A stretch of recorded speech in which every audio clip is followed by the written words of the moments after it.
la máa sọ nínú ọ̀rọ̀ Abbey Lanre lẹ́nu because tí a bá ní kí a máa sọ lọ ẹ mọ̀ pé Alhaji Yinka Quadri, Alhaji Taiwo Ezan, Alhaji Abiodun Ọlárẹ̀wájú àti ń bá eré wa bọ̀ for very long time, so going to 40 years. So báwo la ṣe wá fẹ́ sọ story 40 years láàrin ìṣẹ́jú méjì, so tí n bá ní díẹ̀ la máa sọ, that is the reason. Abbey Lanre ó jẹ́ èèyàn tí ó ní respect, ó humble, ó dẹ̀ ní focus.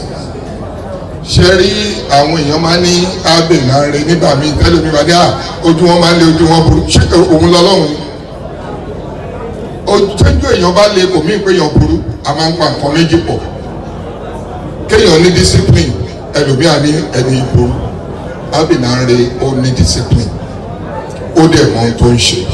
Ibi tó bá ń lọ straight, ó máa sọ fún ẹ pé ibi báyìí ni òun lọ. Àmọ́ ká wá tún wá sọ nípa intelligent, kudos to Abbey Lanre, mo dídì gbè fún.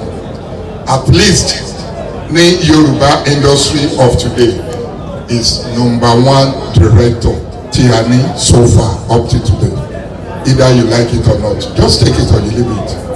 So tí o ti sí ẹni tó bá títí di ọ̀la, and of course Abbey Lanre kò dẹ̀ sí níbi àbòsí àbí níbi ọ̀dẹ̀, òun bá wọn dúró nídìí tẹ̀m̀bẹ̀lẹ̀kún, ó believe nínú peace, ibi tí peace bá wà ló máa ń lọ.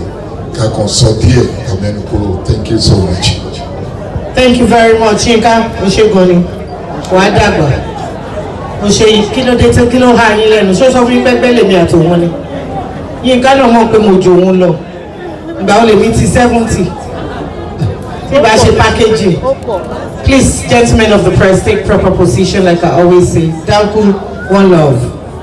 Ikman, where are you? Come and talk about your dad.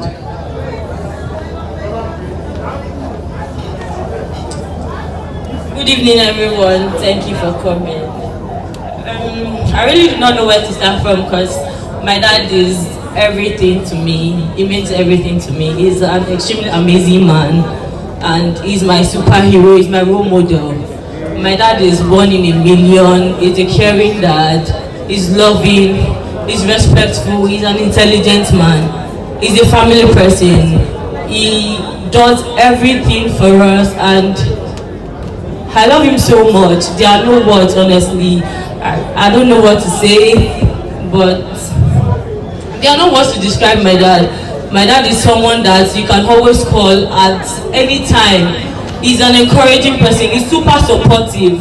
He motivates me. I really want to become somebody like him because he's somebody you can always look up to. Somebody you want to be like. He's a role model to many people outside.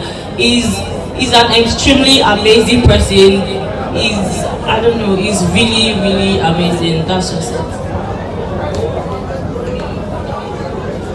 He's the nicest and the best that I would ever have. And while coming up here, I tried thinking one thing to say, but I just know that I don't have anything because everything sums up as that. My dad is the best. That's one word I want to say. My dad is the best. And I don't have one memory that's going to say, this is the best memory I have of him. Every day is the best memory with my dad.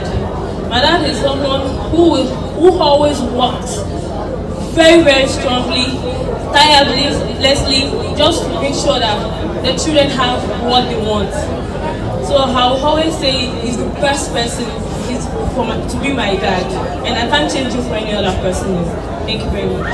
Amazing. Thank you very much, Alfika. God bless you.